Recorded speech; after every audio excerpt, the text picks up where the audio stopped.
کہ جب آپ ہندوستان تشریف لائے تو پنجاب سے لے کر کے اور اجمیر تک آپ کے پاس جو کچھ بھی تھا آپ نے سب غریبوں کو جو ہے تقسیم کرتے ہوئے آپ چلے گئے.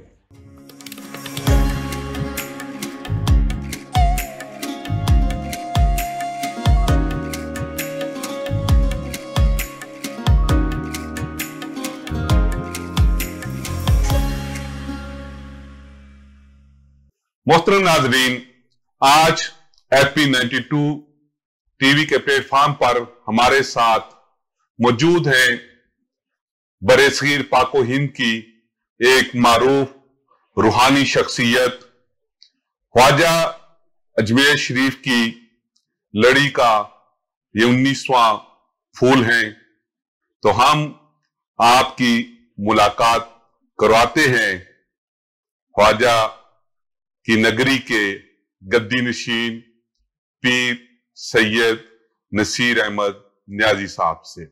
پیر سید نصیر احمد نیازی صاحب، ویلکم آپ کو ہمارے اس السلام علیکم ورحمۃ اللہ وبرکاتہ. ہمارے ساتھ ہمارے دوسرے جو ہوسٹ ہیں اس پروگرام کے، پیرس کے سینئر اور منجے ہوئے صحافی ہیں اور ایک نہایت خوش مزاج اور بہترین انسان ہیں، ہمارے دوست خرم شہزاد وزیر آبادی.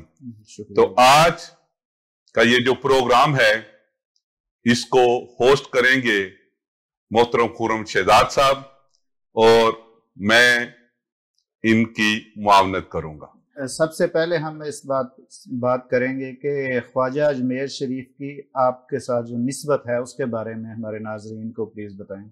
جی، الحمدللہ حضرت خواجہ معین الدین چشتی حضرت سنجری ثم اجمیری غریب نواز جب سنجر ایران سے ہندوستان کی طرف آئے تو آپ کے ساتھ 3-4 لوگ تھے، جن میں سے حضرت خواجہ فخر الدین گردیزی رحمت اللہ علیہ. تو جو آپ ساتھ آئے ان کو غلام بنا کر کے، خادم بنا کر کے غریب نواز کے ساتھ ان کو بھیجا گیا اور ان سے یہ کہا گیا کہ فخر الدین تم یہ بھول جانا کہ تم ان کے بھائی ہو، میں تمہیں ان کا غلام بنا کر کے، خادم بنا کر کے بھیج رہا ہوں. تو جب اجمیر شریف جب آئے آپ تو پاکستان ایران سے نکل کر کے پاکستان جہاں حضرت داتا گنج بخش رحمۃ اللہ علیہ کے مزار پہ آپ نے چلہ بھی کیا، وہاں سے آپ جب چلے تو دہلی پنجاب ہوتے ہوئے دہلی پہنچے جہاں 22 خواجگان کی چوکٹ ہے.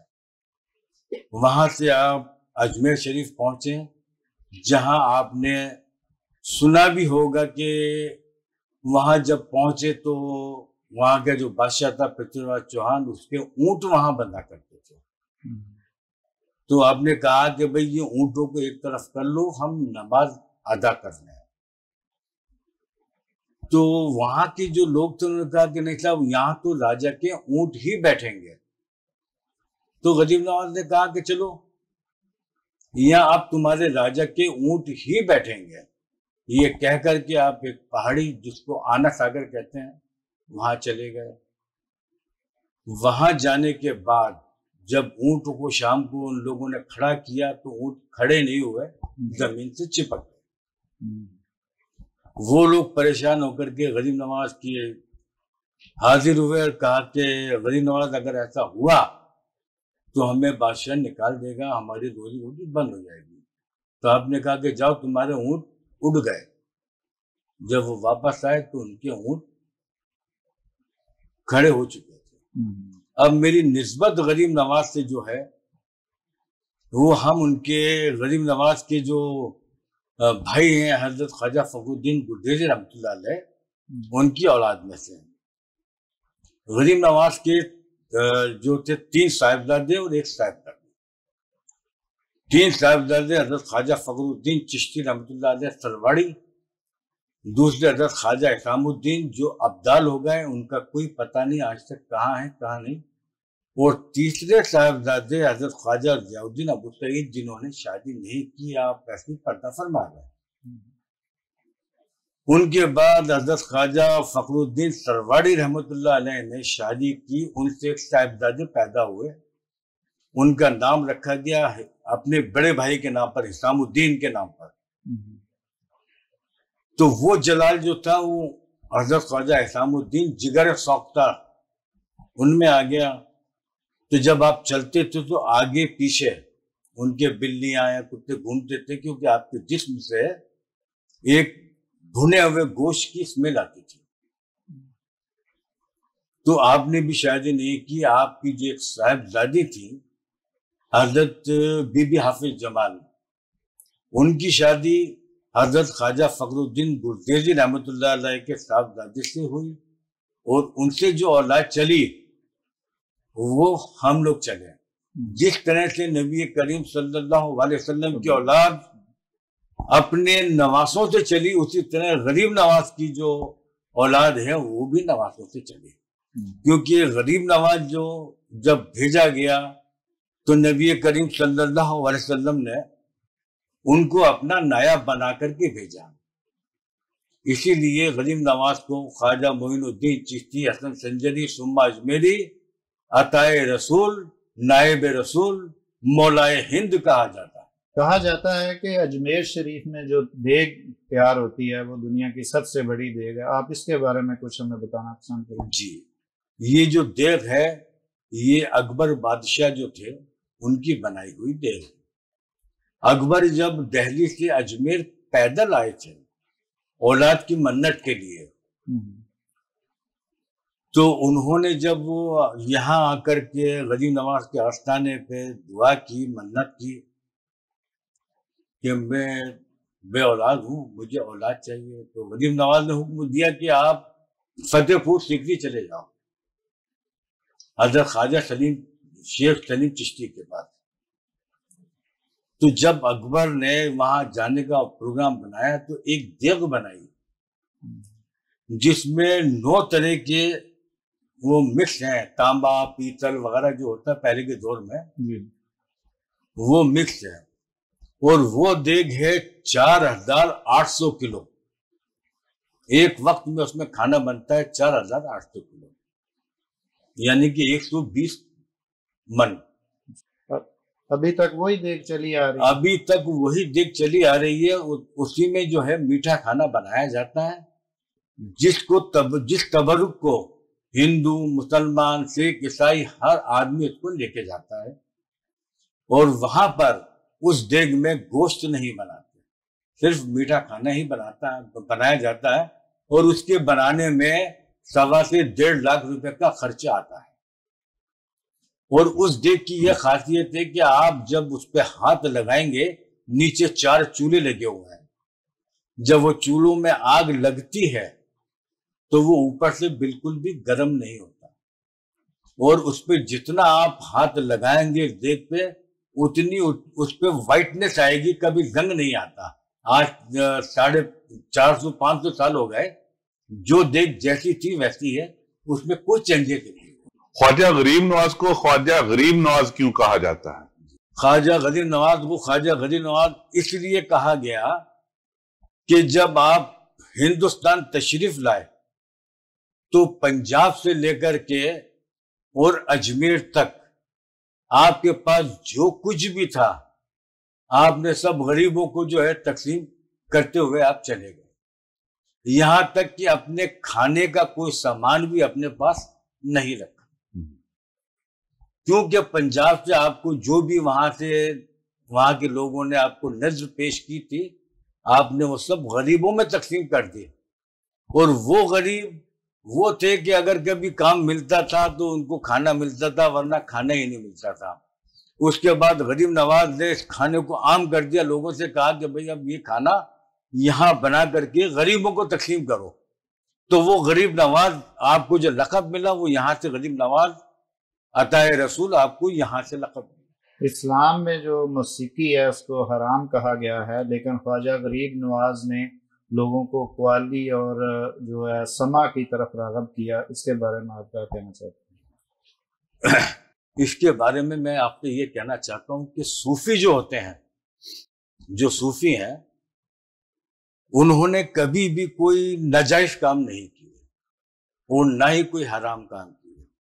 اب جیسے آپ کا یہ سوال ہے کہ موسیقی حرام ہے، تو یہ میں ایک حدیث آپ کو سنا دیتا ہوں جو بخاری اور مسلم کی بھی ہے، کہ عید کا دن تھا، امت المومنین حضرت عائشہ صدیقہ رضی اللہ عنہ گھر میں تشریف تھی. نبی کریم صلی اللہ علیہ وسلم اس وقت آرام میں تھے. انصار کی 2 لڑکیاں حضرت عائشہ صدیقہ کے پاس آئیں اور ساتھ میں ڈھف بھی لائیں. انہوں نے ڈھف بجا کر کے انصار کی جو اچھی تاریخی چیزیں تھیں وہ ڈھف بجا کے بیان کرنے لگے. جب حضرت ابو بکر صدیق رضی اللہ عنہ گھر میں آئے تو آپ نے دیکھا اور دیکھ کر کے آپ غصہ ہوئے کہا کہ لا حول ولا قوت الا باللہ العلی العظیم، نبی کا گھر اور اس میں یہ موسیقی چل رہی ہے. تو وہ لڑکیاں ڈر کر کے انہوں نے ڈف کو بند کر دیا. جب آپ بیٹھے تو نبی کریم صلی اللہ علیہ وسلم نے چادر کو ہٹایا اور ہٹا کر کے حضرت ابو بکر صدیق سے کہا کہ اے ابو بکر، آج ہماری عید کا دن ہے، آج خوشی کا دن ہے، تو جو یہ بچیاں کر رہی ہیں انہیں کرنے دو. تو یہ جو ہوا، حضرت ابو بکر صدیق نے جو کہا یہ فرقہ نقش بندی میں آ گیا، یہ فرقہ ہے نقش بندی میں آ گیا. جب نبی نے یہ کہا، جب نبی سن رہے تھے اور آپ خاموش تھے، آپ نبی نے کچھ نہیں بولا، نہ اجازت دی نہ منع فرمایا. تو یہ اس میں جو سلسلے نکلے وہ قادریہ اور سہروردیہ. جب نبی نے یہ فرمایا کہ اے ابو بکر، یہ جو پڑھ رہی ہیں ان کو پڑھنے دو، وہ سلسلہ چشتیہ کہنا ہے.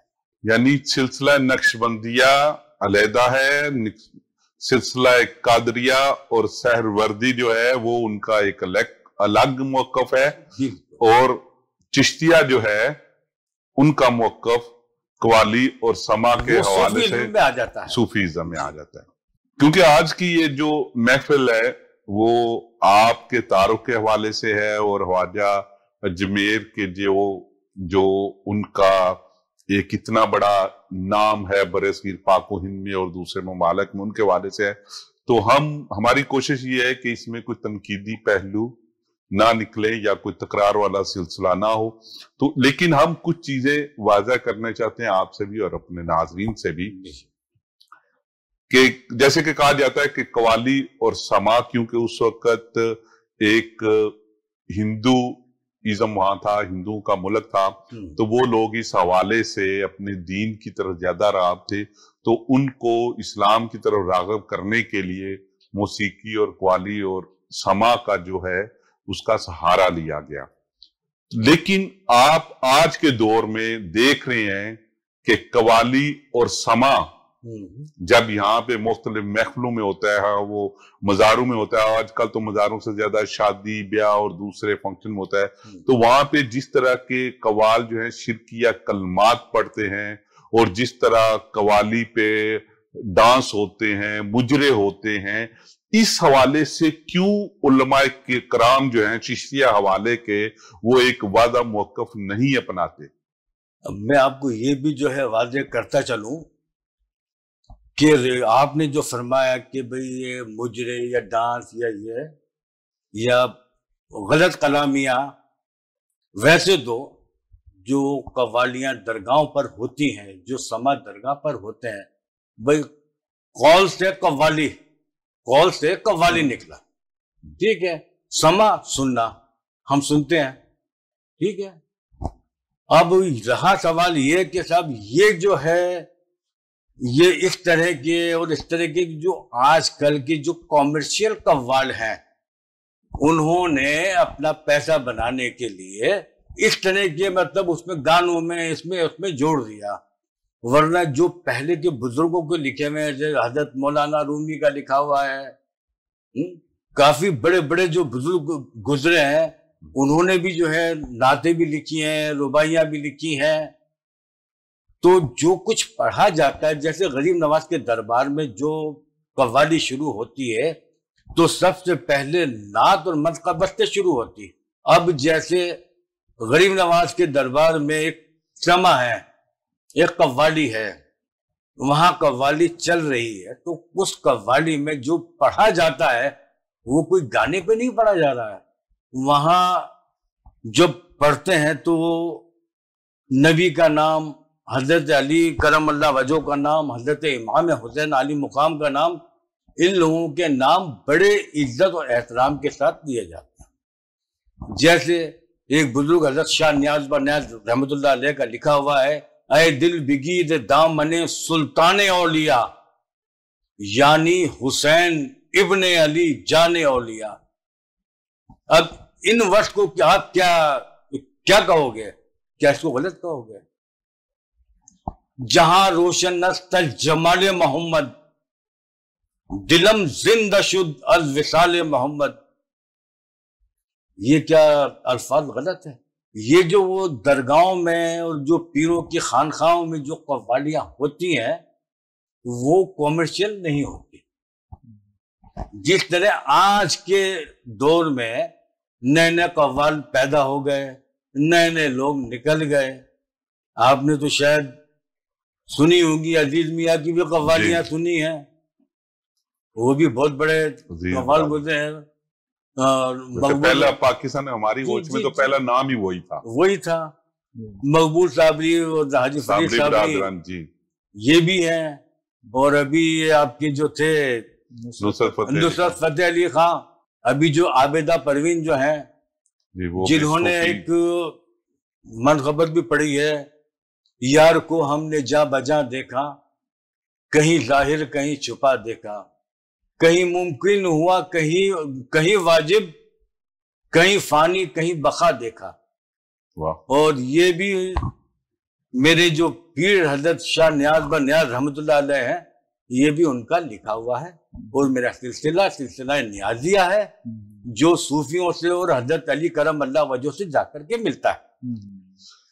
یعنی آپ کہنا چاہتے ہیں کہ جو آج قوالی ہو رہی ہے جو بزرگوں سے چلی تھی، وہ تو اب بہت محدود پیمانے پہ درگاہوں پہ، مزارات پہ، درباروں پہ ہو رہی ہے. بس وہی تک رہ گئی. لیکن اس کے باہر جو کچھ بھی ہو رہا ہے وہ صرف کمرشل ہے. آپ اس کو کچھ بھی کہہ سکتے ہیں، اس کو قوالی نہ کہیں. اس کو قوالی نہ کہیں، کیونکہ وہ چیز انہوں نے اپنے ایک پیٹ بھرنے کا ایک ذریعہ انہوں نے بنا لیا. جیسے ان کو قوال نہ کہہ کر کے میراثی کہہ دیا جائے تو بہتر ہے. یعنی آج شادیوں پہ، مختلف جو فنکشن ہوتے ہیں وہاں پہ، کسی کے برتھ ڈے پہ، اس طرح پہ جو کمرشل قوال آتے ہیں اور وہاں پہ ان پہ جو نوٹ لٹائے جاتے ہیں، لوگ ڈانس کرتے ہیں، یہ وہ قوال نہیں ہیں جو خواجہ اجمیر کے دور سے شروع ہوئے تھے. آپ کے الفاظ میں ان کو مراثی کہنا بہتر ہے کہ قوال کہہ کے جو قوالی کا جو ایک سلسلہ آ رہا ہے اس کی توہین کی جائے. اس کی توہین، واقعی اس کی توہین کی جا رہی ہے. کیونکہ آج کے دور میں برتھ ڈے منائی جاتی ہے تو برتھ ڈے میں قوالیاں کون سی ہو رہی ہیں؟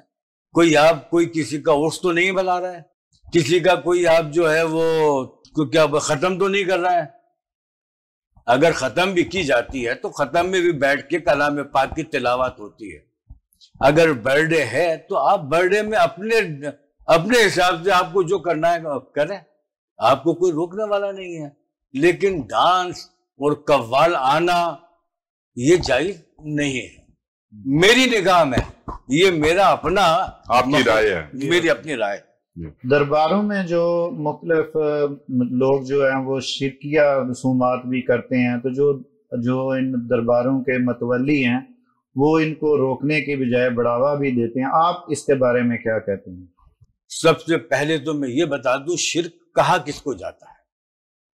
شرک وہ ہے جس کو اللہ تعالیٰ کی ذات سے ملایا جائے یا اللہ میں ملایا جائے. ٹھیک ہے، اس کو بولتے ہیں شرک.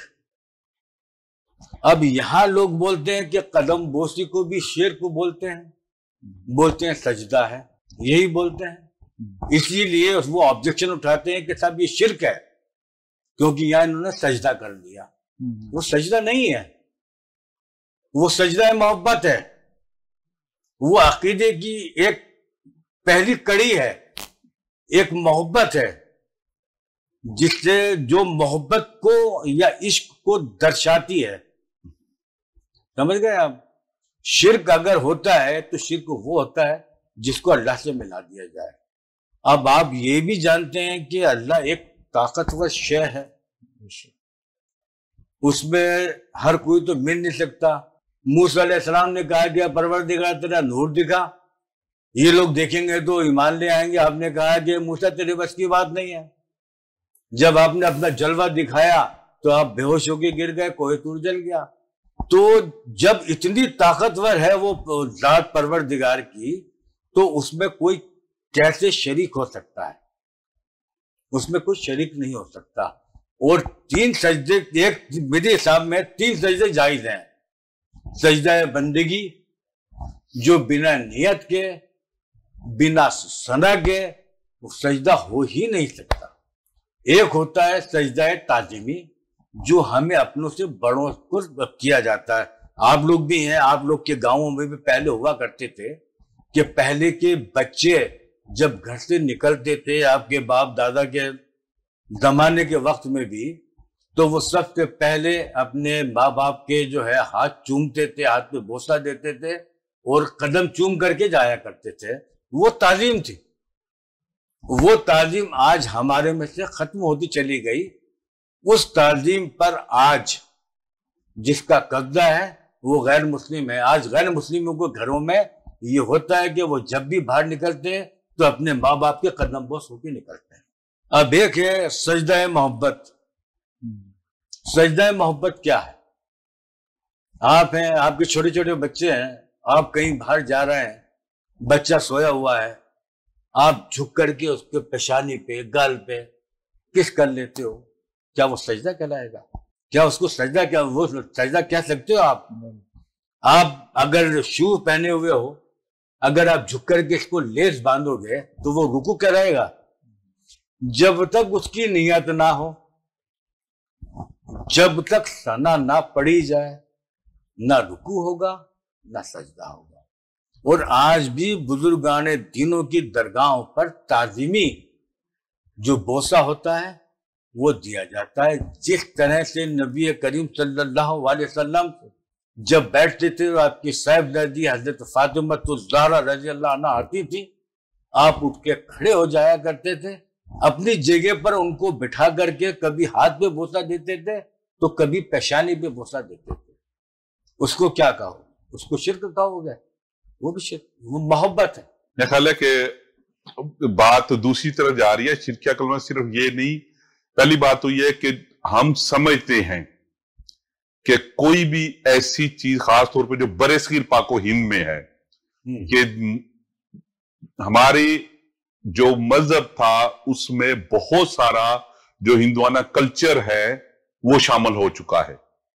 آپ دنیا کے کسی بھی دوسرے علاقے میں چلے جائیں جہاں سے مسلمان برصغیر میں آئے، وہاں پہ یہ اس طرح کی چیزیں نہیں ہیں. ہم اس میں نہیں جاتے. صرف یہ کہنا چاہوں گا میں کہ جو لوگ، جس طرح مجھے انڈیا کا نہیں پاکستان کا پتہ ہے کہ لوگ باقاعدہ درباروں پہ جاتے ہیں کہ یہ پیر صاحب، وہ جو پیر صاحب فوت ہو چکے ہیں، اللہ کو پیارے ہو چکے ہیں، اپنی زندگی میں انہوں نے دین کے لیے، اسلام کے لیے، لوگوں کے لیے بہت کام کیا، اور ان میں سے اکثر جو خود بے اولاد رہے ہیں، لوگ جاتا نہیں میں وہاں پہ جاؤں گا، چڑھاوا چاہوں گا اور مجھے وہ بچہ بیٹا دیں گے. بلکہ بہت سارے تو ایسے بھی دربار ہیں جو جہاں پہ کوئی بزرگ بھی دفن نہیں، لیکن وہاں کے جو لوگ متولی ہیں انہوں نے کمانے کے لیے کہہ دیا کہ جو یہاں پہ آ کے چڑھاوا چڑھائے گا یہ پیر صاحب اس کو بیٹا دیں گے، اس کا فلاں مرض جو ہے وہ ٹھیک ہو جائے گا، فلاں بیماری ٹھیک ہو جائے گی. ابھی جیسے آپ کو دیکھیں کہ پتہ نہیں آپ نے ویڈیو یوٹیوب پہ دیکھا ہوگا کہ ہمارے ایک بڑے مشہور شوف صاحب ہیں، وہ جو چین نکالتے ہیں.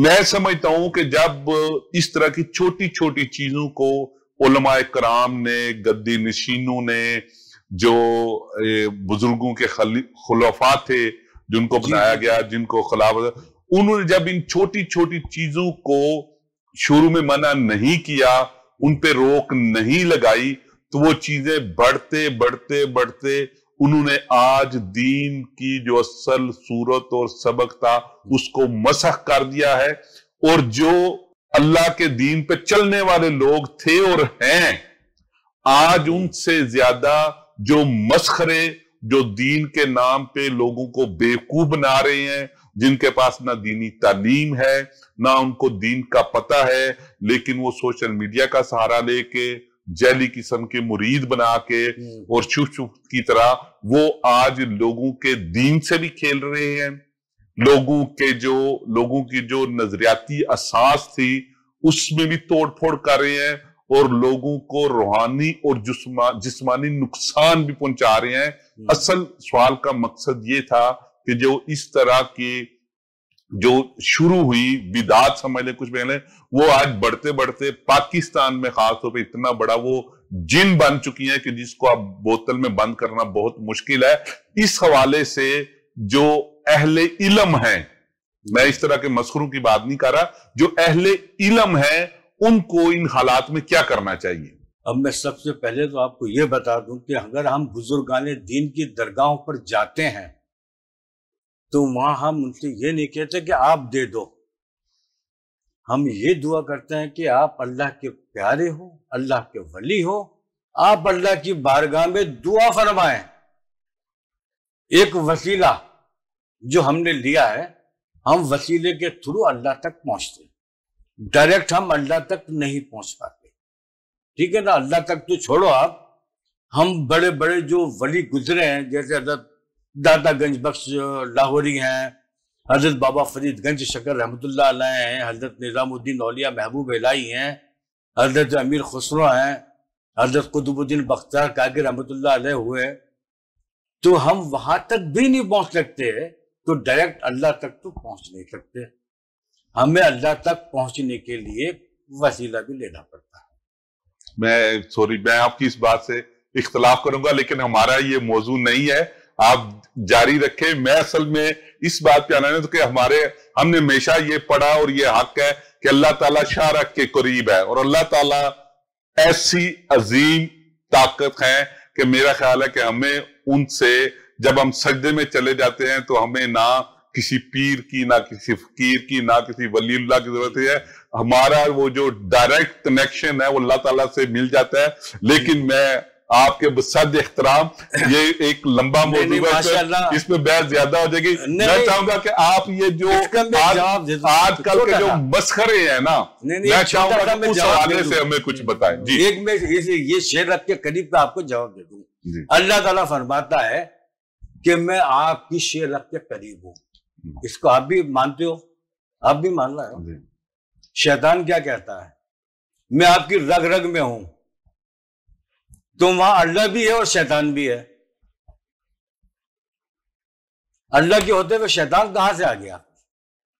آپ کی نفس کو شیطان تو ہی بھٹکاتا ہے، وہی تو بلغلا رہا ہے آپ کو۔ جب اللہ شعر رکھ کے قریب ہے اور شیطان کہہ رہا میں تمہاری رگ رگ میں ہوں، ہم اللہ کے کہے پہ ہمارا ایمان ہے یا ہمارا شیطان کے کہے پہ ایمان ہے؟ دیکھیے اللہ نے تو کہیں کچھ بولا ہی نہیں سوائے کلام پاک کے۔ اگر آپ یہ کہیں گے کہ اللہ نے کہا تو اس کا مطلب ہے اللہ کی زبان ہے، اللہ کا منہ ہے، اللہ کی آنکھ ہے، اللہ کی ناک ہے، تو نعوذ باللہ، تو وہ جس کا جسم ہوتا ہے اس کو مرنا ہے، جس کا جسم ہے اس کو مرنا ہے۔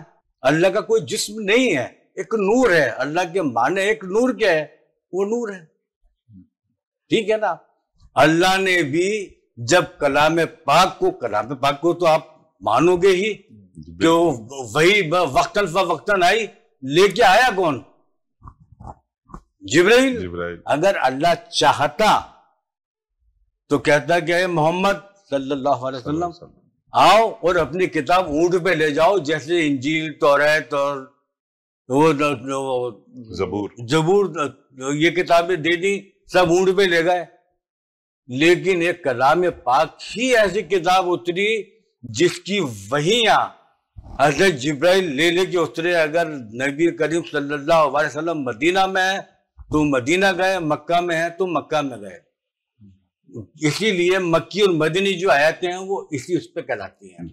تو اب یہ کیا کہ اگر اللہ چاہتا تو ڈائریکٹ نبی کریم صلی اللہ علیہ وسلم کے سینہ اقدس میں قرآن کو اتار دیتا. اس کو بار بار جبرائیل کو بھیجنے کی ضرورت نہیں تھی. اس سے یہ ثابت ہوتا ہے کہ اللہ نے بھی جبرائیل کا وسیلہ لیا نبی تک پہنچانے کا. تو وسیلہ تو چاہے دین ہو چاہے دنیا ہو، اس میں وسیلہ تو آپ کو لینا ہی لینا ہے. ٹھیک ہے نا. اب میں یہاں تک آیا تو اس کے وسیلے کے لیے، آپ کے چینل تک پہنچنے کے لیے میں نے کار کا وسیلہ لیا، آپ کے ایڈریس کا وسیلہ لیا، تو میں یہاں تک پہنچا.